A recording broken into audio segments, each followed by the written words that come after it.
Hi, everybody. This is Kelly Hammond at Making You Turns. And tonight I'll be talking about one of my most favorite books. It is called Man's Search for Meaning by Victor Frankle. Now, Victor Frankle is a survivor of the concentration camps.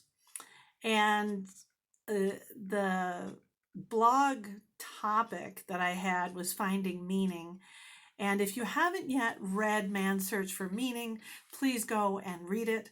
It's an incredible book. It's a classic that you'll be able to find a lot of meaning in the book, where he talks about his concentration experience and how he survived, as well as he helped others survive.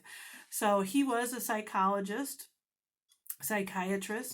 and he helped people in the concentration camp. And there were times where they knew that other people were contemplating suicide. Now, what I'd like to say too is that if that's something that you have contemplated, or if you know a friend or a family member who's doing that, please get help immediately. This is not something to play around with. This is something that we need to take seriously. If somebody is contemplating suicide, taking away their lives, it's a serious thing. And please get the help that you need, or your friend or family member needs, because we don't want to lose any of you, nor your family or friends. So, but Viktor Frankl would periodically find people who wanted to commit suicide that were in the concentration camp. And he said, and I'm going to quote from him, from his book, talking about the conversations, how he would help them get through that. He said the typical argument they had, nothing more to expect from life. It was the question of getting them to realize that life was still expecting something from them. Something in the future was expected of them. And then he continues to say, he said, this uniqueness and singleness, which distinguishes each individual and gives a meaning to his existence, had a bearing on creative work as much as it does on human love. When the impossibility of replacing a person is realized, it allows the responsibility which a man has for his existence and his continuance to appear in all its magnitude.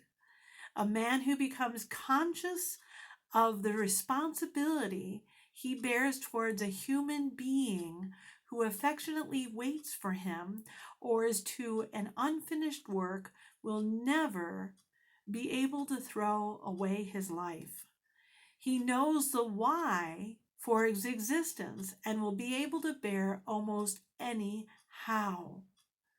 So finding meaning, whatever it is that you're working on, know what your why is. And once you know what your why is, your why may be your family member, your why may be a car, your why may be your religion, your why may be a dream you haven't accomplished yet, an experiment if you're a scientist, or a pie you haven't yet made. I'm not sure what your why is, but once you figure that out, nothing will be able to stop you from accomplishing that thing, because you've got it in your brain solid, and now you have a path. The path will come to you as you search out your why. As you find out what that why is, you'll find the path. So thank you so much for tuning in to Making You Turns and talking about finding meaning. So if you liked what I said tonight, please subscribe to the channel below and thumbs up, as well as tell me what your why is. Tell me what your purpose is that you're working on, and I might be able to help you. I have some resources and people that I may be able to share with you. So thank you again for watching Making You Turns. Bye.